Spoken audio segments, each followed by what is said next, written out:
as close to time travel as we're gonna get.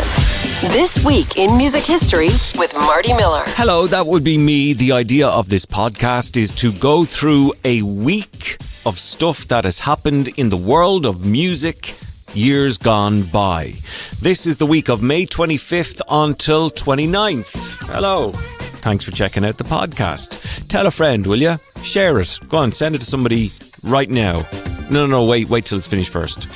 This was the week that U2 friend Paul McGuinness arrived on the scene officially and became U2's manager. The positions they occupy on stage are the same, the instruments they play are the same. Considering what drug dealers were telling her, we're lucky to still have Stevie Nicks. She's 78 this week. Cocaine, we were all told, was cool. That's why we all did it. Of course, then we all got extremely addicted to it. And Paula Yates is given $500,000 by the estate of Michael Hutchence this week in 2000. Hi. What are you, a big sex symbol or something? Hi.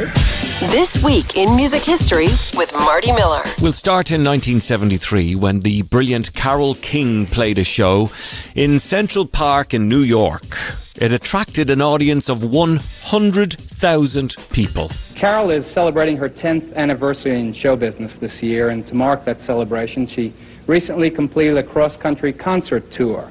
She's originally from Brooklyn, so her appearance here in New York was sort of a homecoming party. She invited 90,000 close friends. 1978 this week, after seeing The Hype, who would soon become U2, appearing at the Project Art Centre in Dublin, Paul McGuinness became their manager. Here he is reflecting on the growth from the small days to being global superstars. Surprisingly the same, positions they occupy on stage are the same, the instruments they play are the same. It's all got a bit more complicated. We need a few more people to help. The crew, I think, in those days was one. And it seems to have been increasing in number ever since. 1969 this week, John Lennon and Yoko Ono begin their Bed In for Peace in Montreal. The idea being... Bed pieces. We're going to stay in bed for 7 days, sort of, instead of having a private honeymoon. It's a private protest. For the violence that's going in the world, you see. To say...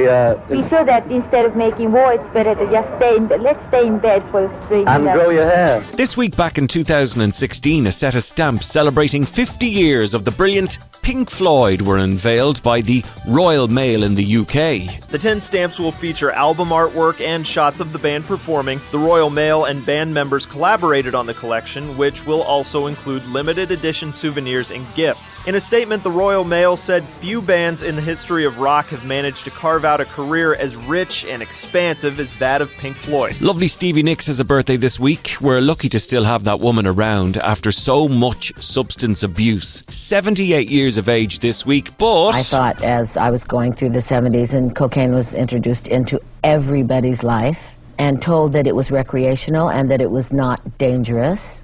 But, that's what we were told, really.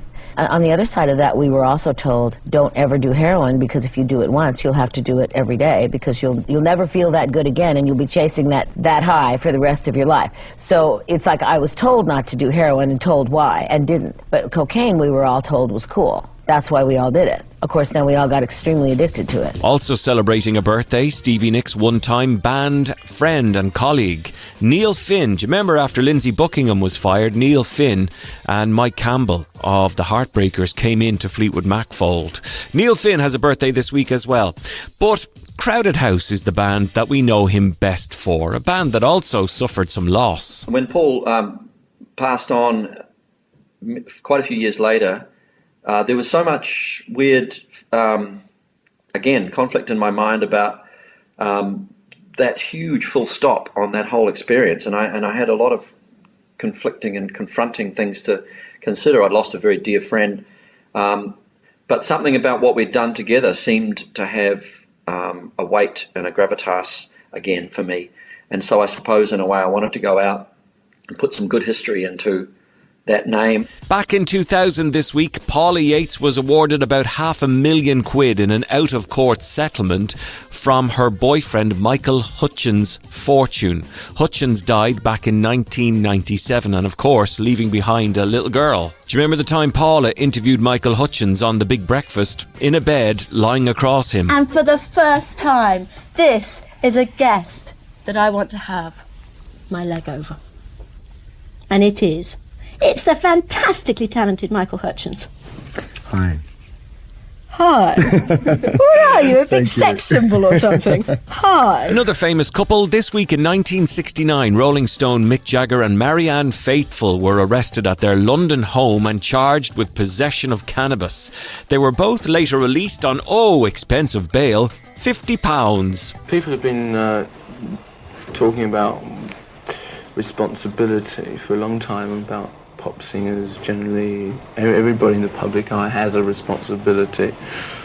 I'm not quite sure if this responsibility is quite as great as they make out, because I believe that individuals really make their own minds up. Meanwhile, this week in 2015, Michael Jackson's former home, the Neverland Ranch, was listed for sale for $100 million. The 2,700-acre ranch in California included a train station, a 6-bedroom house, a 50-seat theatre and 2 lakes. And get this, in 2019, it was back on the market again for £31 million. Quite the drop. Here's a real thriller. The king of pop's famous Neverland estate, where he lived for 15 years, just hit the market for $100 million. And while many of the eccentric amenities, such as his amusement park rides, are no longer there, the estate's train station and some of its other famous features are still in place. Once boasting a staff of 150 people and costing $10 million a year to maintain, Jackson lived there for 15 years and considered it his paradise on earth. In summertime 1942, this week, Bing Crosby was recording White Christmas. White Christmas.